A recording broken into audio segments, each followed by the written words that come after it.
This is a presentation of Northeast Streaming Sports.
Good evening and welcome everyone to the Wednesday edition of Prim and Proper Sports. Today is August 27th, 2025, and I'm your host, Sonja. I hope everyone is doing well as we wrap up the finale of the non-football season. Can you guys believe the regular season kicks off next Thursday? Super excited. Cowboys and Eagles.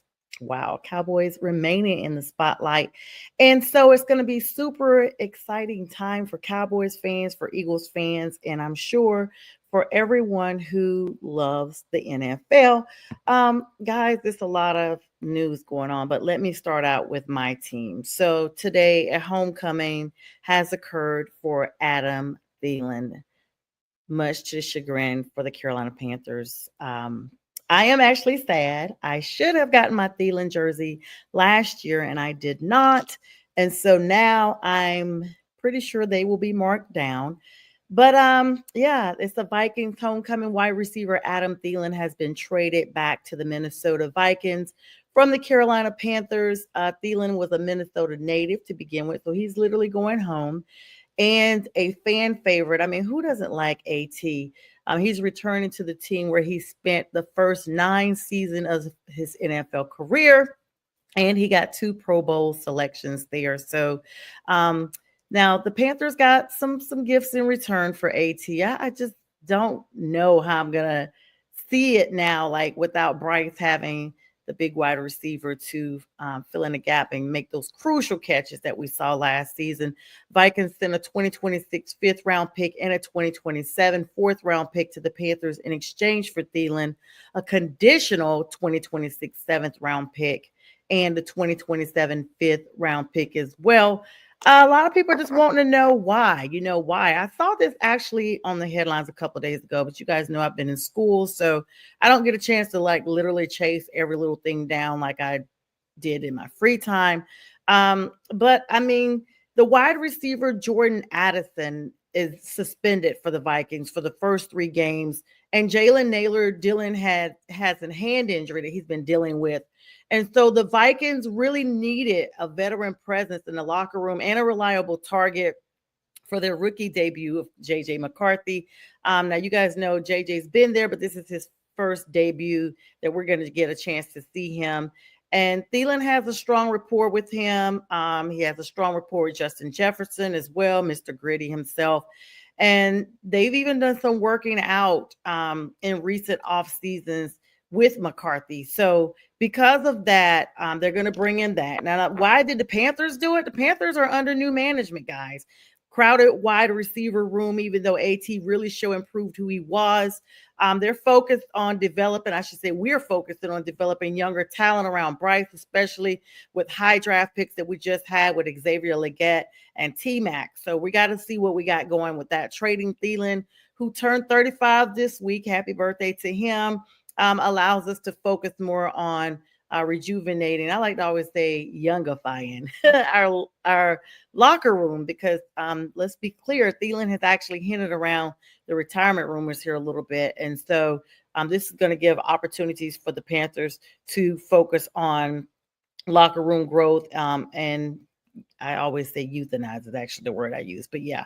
So anyway, let me take a pause. I almost forgot. Let me give a shout out to my man, B Strilla. He runs the 1A Cheek 3 Toes podcast here, but he is the guy behind the wonderful theme song you saw, the production behind that, all the theatrics to go along with that. Pink Fanfare does all my promos and reels, the production team around getting those ads out so that you know where I am. And this is 9 o'clock Eastern Standard Time.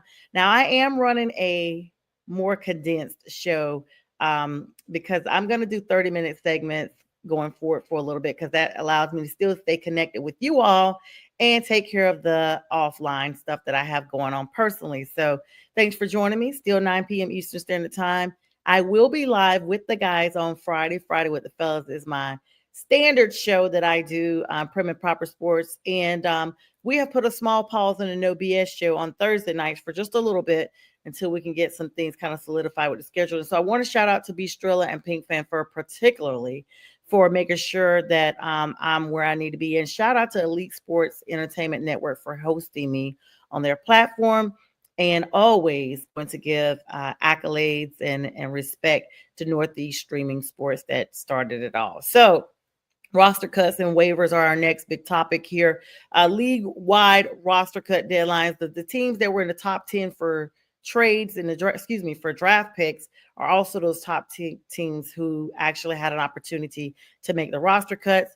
It's been a quarterback shakeup, you guys. Yesterday, the New Orleans Saints did name Spencer Rattler as their starting quarterback, and there's mixed reviews. Some Saints fans are just like, okay, we're ready to go 2-15. Some are actually excited because let's be clear, they have a new coach down there who is the big, great coach from the Detroit Lions now. And so we're going to be interested to see how the NFC South looks. The Saints, are saying we are not going to be at the bottom. So we'll have to see about that. Now, the biggest news involves quarterbacks. Like I said, the Buccaneers released 2021 second-round pick Kyle Trask, opting to go with veteran Teddy Bridgewater. He's back in the league as their backup for Baker Mayfield when he's not cooking on the oven. He's going to have another TB in the locker room. So the Giants also waived Tommy DeVito. Now, that was a shocker. He had a memorable start in 2023 as their rookie quarterback.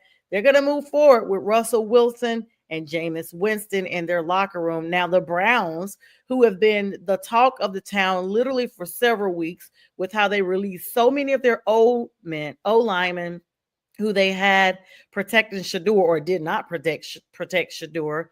And people have spoken about that, said that that's the reason why Shador has not looked as productive in the NFL, aside from that debut with the Carolina Panthers. It's because everybody that was around him, they knew that they were going to end up cutting them.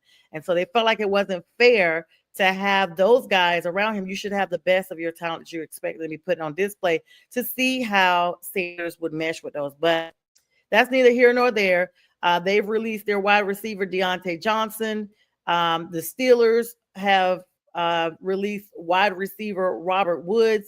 And shockingly, again, in the Panthers locker room, they are releasing Hunter Renfrow. That was a shock. So Thielen and Renfrow are out for that crowded wide receivers locker room that we seem to have.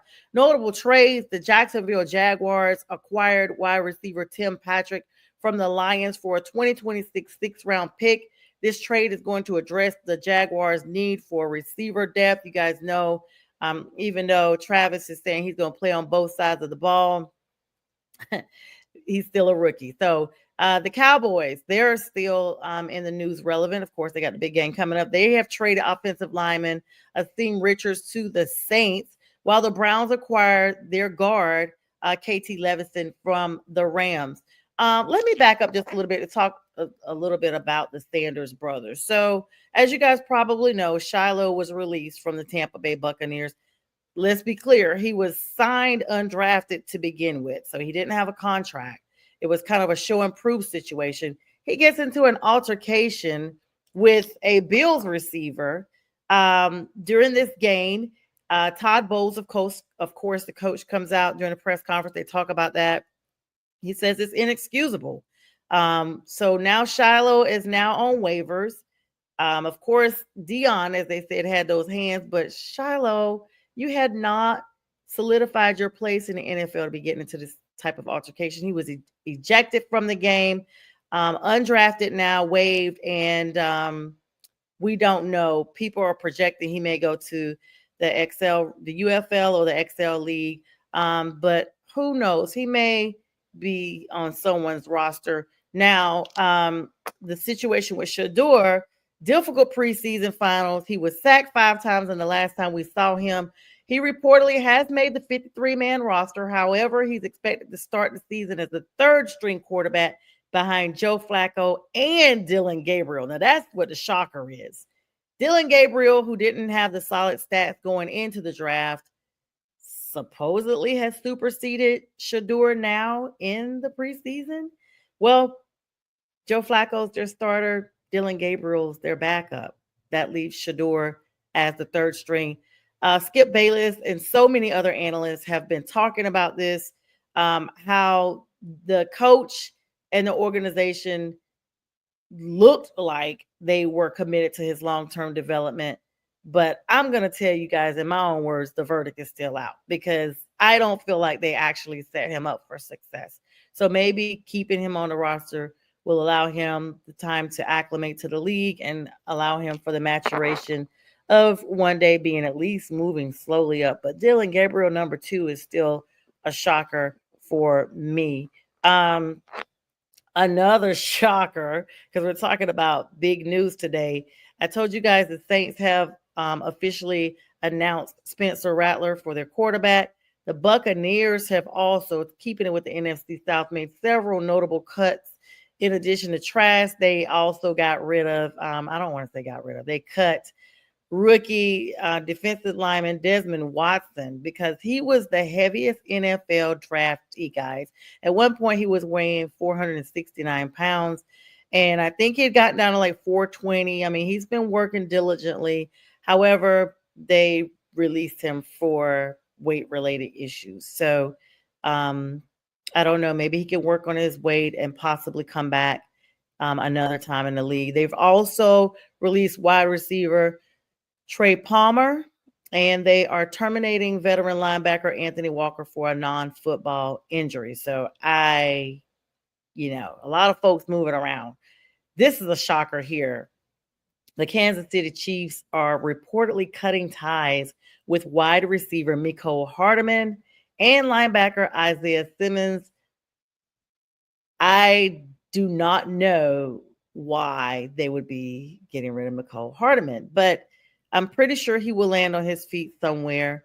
I think if I recall correctly, he battled a few little injuries here and there, but I don't know. I digress, as you say. So anyway, Isaiah Simmons, of course, the linebacker being cut as well, while the Commanders are releasing their defensive end, Cleveland Farrell, and and then the wide receiver Michael Gallup. Like I just did not realize that. Let me hang on, guys, because that's one I am checking on. Y'all know sometimes news pops off while I'm here, and I'm just like, what is going on? Yeah. Wow. So they talk about Michael Gallup, that he is released by the Washington Commanders. They said he had a brief comeback when he retired from the league in 2024 after being released by the Cowboys. Decided to attempt a comeback this offseason. He signed a 1-year contract with the Commanders in March, reuniting him with several of his Dallas coaches and teammates, including head coach Dan Quinn. But despite him coming back with the reunion, he was unable to secure a spot on the 53-man roster. You guys know they just paid Terry McLaurin this big money. And they still have Deebo Samuel in there. So it's a crowded wide receiver room. In the preseason, they said he had a quiet performance of only 10 targets for 40 yards. Then he had a post-injury decline. His release probably seemed the end of a difficult journey because he had a torn ACL in 2021. Following the injury, he's never fully returned to 100% his previous level of production. And the Cowboys actually have released him in a salary cap clearing move in 2024. So, yeah, he's free agent now, can sign with any team. He's probably going to continue to be in the NFL, though, y'all. Don't get worried. He's got to find a job somewhere because I mean his name alone commands like such a presence, and so it's going to be interesting to see just what I don't want to say what comes of him, just what happens with that because he was such a big name, just a big name. Let me just make sure real quick. I'm pulling everything in. You all do know that the Second U.S. Circuit Court of Appeals in Manhattan ruled that the NFL can be put on trial now over some civil claims. This comes from the whole Brian Flores situation. If you guys are not familiar with this happened a while back now, and it's kind of continuing on where minorities were not being afforded the same opportunities in the league for head coaching positions, what have you. And so Brian Flores is one of the head honchos in getting this attention out there. And they are saying, the Court of Appeals are saying, yes, they can very much be well held liable for these discriminatory acts. So we're going to be keeping an eye on that because that is certainly interesting to look at and to see just how that all goes down. So let's see. Just making sure I pull everything in here, guys, before I go. But all right, the Bengals got rid of Desmond Ridder, you guys, yesterday. I'm gonna be honest with y'all. Desmond has not looked the same since he was in Atlanta. And I just don't know. Maybe he would be better suited in the XFL, NFL's little G League, what have you. But to know that this guy was so promising, I feel like the overall consensus of the NFL is not for long. Like just players in general just do not go for as long as we think they would go. It's a tough game, it's a tough league, and the body is taking a beating all this time. And so it's definitely something to be mindful of. Like we get these players and we are excited about them. We fall in love with them. We know sometimes that they are the face of the franchise. And then voila, they're gone. Another notable player that's released, Hendon Hooker from the Detroit Lions. Now, I don't know, what they had going as far as their overall thoughts of who would be quarterback or backup quarterback, et cetera, et cetera. But yeah, he's gone. Also, the Raiders are trading for Kenny Pickett, another move as we see all around. And let me take this opportunity to give kudos to those players who held out, even though it was dramatic, held out during the offseason and literally at the midnight hours, they said, have solidified their contracts. 3 years, $96 million, a lot. Terry McLaurin comes to agreement with the Washington Commanders. Of course, Trey got a $14 million raise. Trey Hendrickson, I'm speaking of, when he got $30 million in 1 year deals. This another person, that had been holding out. And so it's very interesting to see how everybody has always had, the best interest. So they say at the end of the day, they got to make sure that they get their coins. I mean, everybody's I's are dotted, T's are crossed, and looks like they finally got where they need to be. So everybody that's basically moving around right now that have been released, that are looking for somewhere else, they got somewhere else. And the Cowboys and the Michael Parsons situation looks like they've got to make sure that that's all together. And Jerry had come out as saying that he was very confident that that Micah would be available and be playing and stuff like that for the season opener.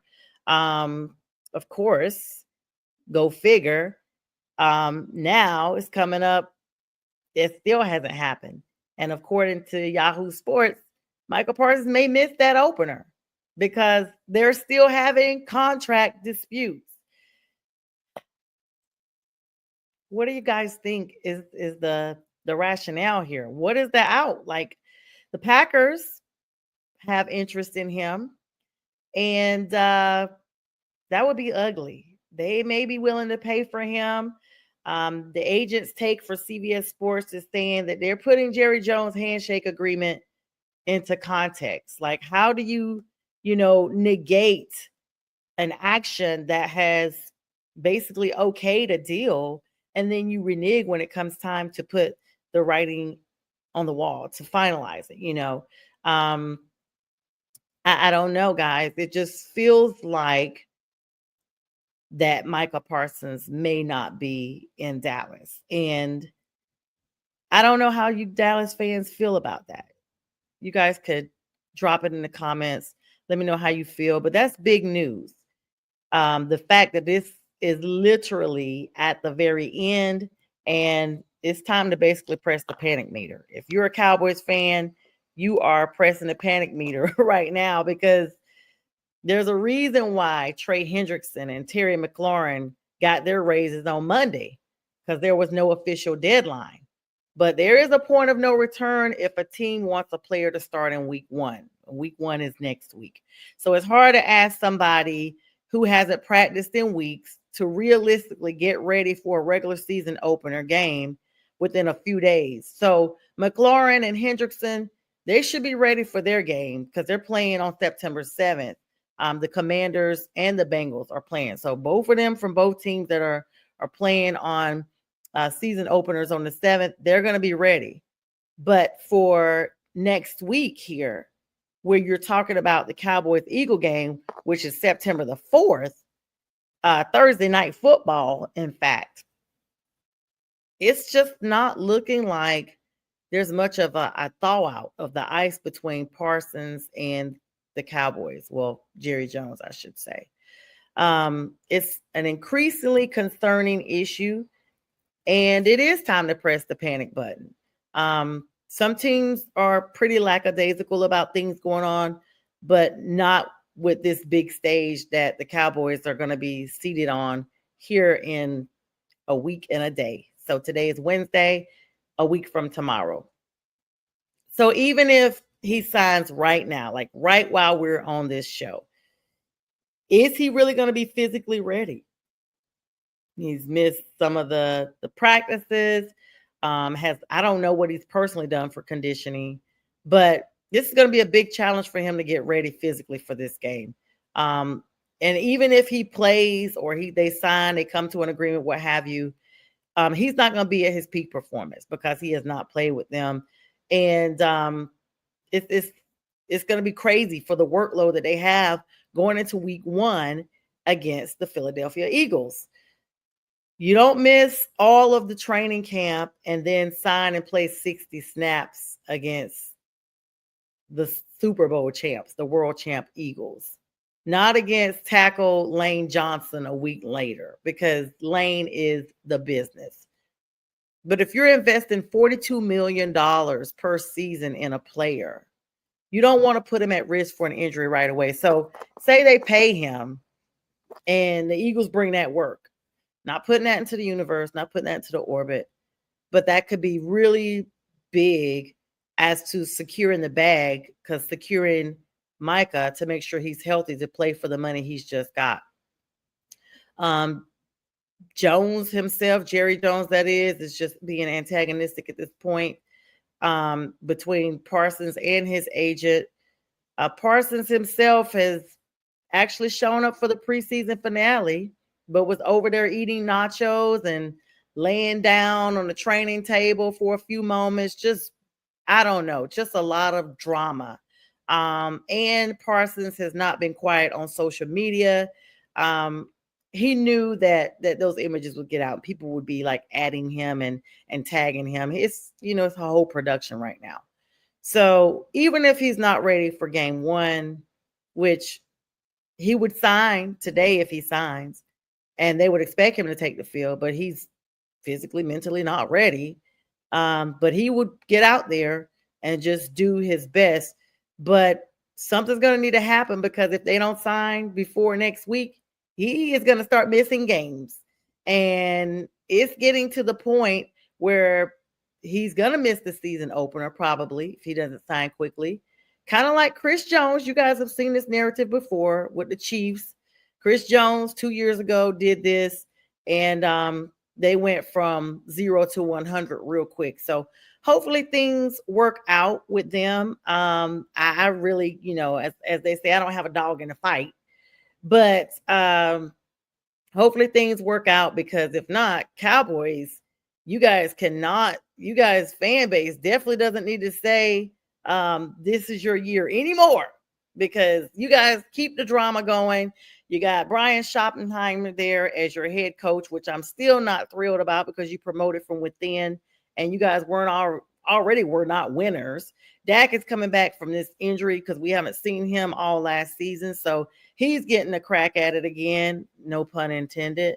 Hopefully he doesn't get a crack, but he's getting a start at quarterback position again. And it just seems like it is a very chaotic scene in Dallas right now. So we shall see. All right, before I wrap up today, let's go ahead and give the other big news. If you want to mix entertainment with sports, none other than TS and TK, the double T's, congratulations, are officially in order to Travis Kelce and Taylor Swift. The two actually got engaged 2 weeks ago, but they publicized their engagement day before yesterday. Travis actually asked for Taylor's hand. He got permission from her dad, Scott, and everything is looking great for the Kelce Swift duo. Now, I'm pretty sure that Swifties are in full effect. So, it's kind of a shock. I guess, is it a shock? I mean, they've been dating since 2023. It doesn't seem like that long, but they were very publicized last year. And so everybody's comparing it to like your English teacher and your gym teacher getting married. Lots of organizations and multiple teams have been announcing all week their congratulations to Travis and to Taylor. The Kansas City Chiefs, of course, been quoted saying, "Congrats to Travis and Taylor. We're excited to have you as a permanent member of Chiefs Kingdom family." If you guys remember, Taylor is actually an Eagles fan, and so she actually has talked about that. Let's see, I think she's an Eagles fan. She, for a little while, she was not wearing any of their paraphernalia. People had started talking about how close they were. The fact that she started wearing Chiefs stuff, Chiefs gear, to the games. So let me see real quick. I literally thought about it, and it was the Eagles. So for her, that's go figure. That's her brother, soon to be brother-in-law Jason's former team, the Philadelphia Eagles. So with that, guys, I think that's all I got for you today. Thank you so much for joining me. Good luck to your teams, and make sure you guys are present on Friday night when we do Friday with the fellas. And with that, I will bid you guys a great day. Thank you so much for the likes, love, shares. And y'all be blessed and be a blessing to others. Good night.